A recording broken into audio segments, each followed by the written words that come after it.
Okay, welcome back for part 2 where we look at the actual process of creating our flowchart. In this assignment you will create a flowchart that will determine the amount of federal tax to be paid by a worker given their hourly rate of pay and the number of hours per week worked for a given year. So we're going to use draw.io to determine the total amount of taxes that somebody would be paid. If you haven't watched part 1 that shows how the marginal or progressive tax system works, you need to go back and do that first. Otherwise, our process here won't make sense. We're going to assume that we're talking about a single person, that our inputs are H hours per week and D dollars per year, and we're going to round it off and say that there are an even 52 weeks per year. So we're going to allow for the standard deduction for a single person given the tax year. You should use current tax tables for the time at which this is assigned. In our project, we're going to use the 2019 tax brackets that are provided here. Okay, so I always recommend using Google Chrome, and we're going to go to draw.io. That'll give us a chance to create a new diagram, and if you've never used this before, we'll choose a blank diagram. We'll create that, and here we go. And this is essentially a piece of graph paper with access to a lot of the symbols that we need. Now, for the basic flowchart symbols that we're going to be using, we'll find everything that we need under both the general menu, so you might want to open that up, and there's also a menu down here called the flowchart menu. Between these two, we'll have access to the symbols that we'll be using. So for starters, we're going to start the process, and so I'm going to go down here and grab an oval. According to draw.io, an ellipse is the start symbol. They're both acceptable, but we typically use an oval. And we're going to drag that up here, clicking and dragging it where we want, and then double click allows us to type what's happening in that part of our process, and of course that's where we're going to start. Now the first thing that we need to know to calculate our taxes is what our hours per week worked, as well as our hourly rate. So we need some inputs. So up here in the general menu we have a parallelogram. Let's bring that over here and align it up with our oval. We said earlier that our inputs are going to be H, the number of hours worked, and D, dollars per hour. Now let's go down here and grab an arrow to show that we are going to flow from the start, and now make sure that you connect that. The back of the arrow should connect to our oval, and we don't want to leave it just short. That it's clear what's happening, but a proper flowchart has these connected. So let's connect those there, and we've started our flowchart. Now what's the next thing that has to happen?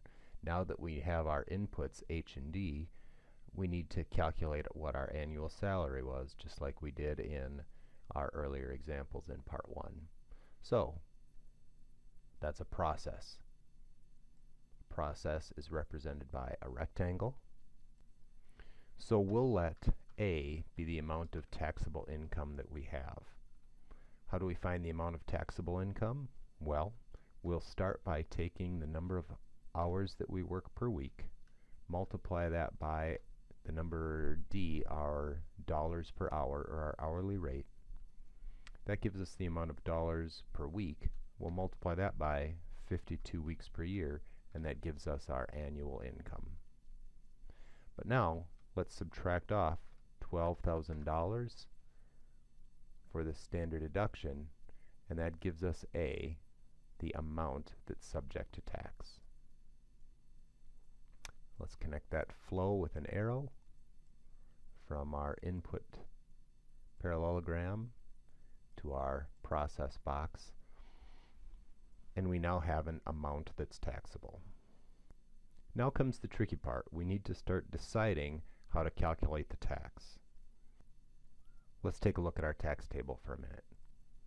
We know that anything below $9,700, from 0 up to $9,700, is taxed at 10%. So the first question we would need to ask about our taxable amount is, are we above $9,700? Because if not, all we need to do is take 10% of that number. So let's take a decision diamond here. The question we're really asking is that amount more than 9,700? If so, we'll need to break up that income, but if not, it'll just be 10%. So since this is our decision box, let's break this into two possibilities.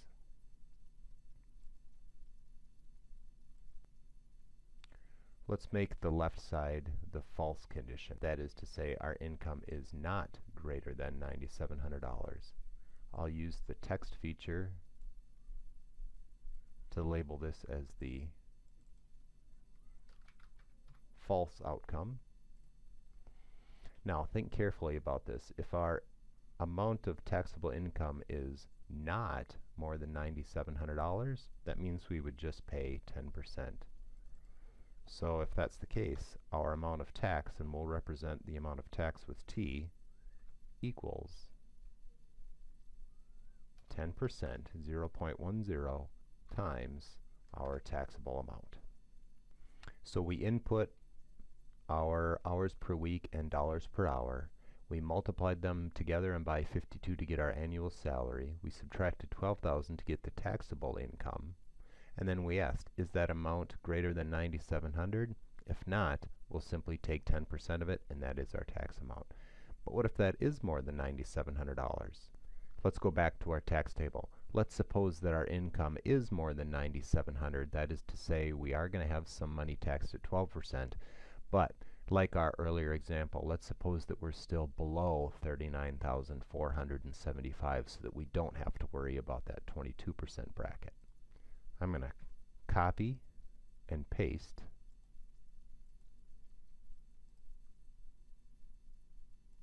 a copy of that diamond right below our first one, but I'm going to change the amount. Now we want to know if that taxable amount is going to push us into the next bracket. So if our taxable amount is more than 9,700, the next question is it also above 39 into our next bracket? We can put a bend in this arrow, and again we'll use the text feature to note this is the case if our inequality is true.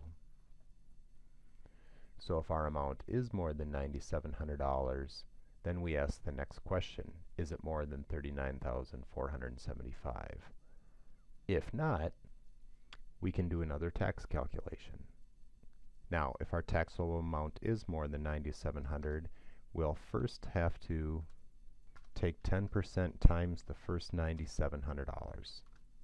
But we'll also have to pay 12% on the amount above 9,700. So that's our taxable amount minus the 9,700 that we've already been taxed on.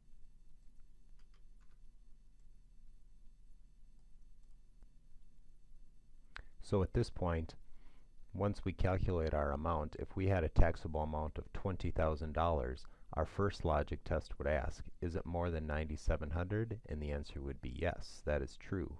And it would send us to the next diamond. Is that amount more than 39,000? And the answer would be no, and so we'd get sent here. We'd pay 10% of 9,700, that's the $970 we calculated in our earlier example, plus we're going to pay 12% of our $20,000 income minus the 9,700 we've already paid taxes on. But what if our income is more than $39,475? Well, we're getting close to where I'm going to have you take this over. First of all, we'll need to put an arrow to deal with the case if this is true. And we'll bend that down. And we'll bend that down to another decision diamond. And the next question we'd ask is, are we now below $84,200 so that we can tax the rest at 22% or not? Now that's where I'm going to leave you. There's several other brackets or margins according to our income tax levels, and again, keep in mind that your tax year might be more recent than 2019, so you should be using a newer tax table. So you should finish out this flowchart for every possible tax situation. And make sure you don't just stop. At the end, remember, we need to tie all the possible outcomes back together. We need to output T, our taxable amount, and we need to stop the process. So there isn't necessarily one right way to do this. There's a number of different ways that you could set up this flowchart, even different than what I've given here. I've only provided one option. Don't forget to save your project periodically, and when you're all done, you should export your final flowchart as a PDF and send me that PDF copy. Make sure you save this so that I can give you feedback and that you can make changes as necessary until your flowchart is correct. But this is an interesting project. It's a challenging project. Make sure to let me know if you have trouble understanding the math or the process here, or of course you can always stop by the Learning Commons.